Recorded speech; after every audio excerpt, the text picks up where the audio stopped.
we're going to do a sideward braid, if you like. So, taking the first section, just with a pintail comb. Okay, I'm going to leave that little bit of bang out. First section, band.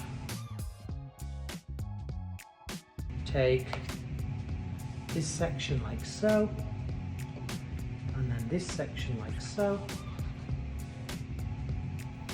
Okay, and what we're doing is we're creating a braid without taffling our wig right up and creating any damage.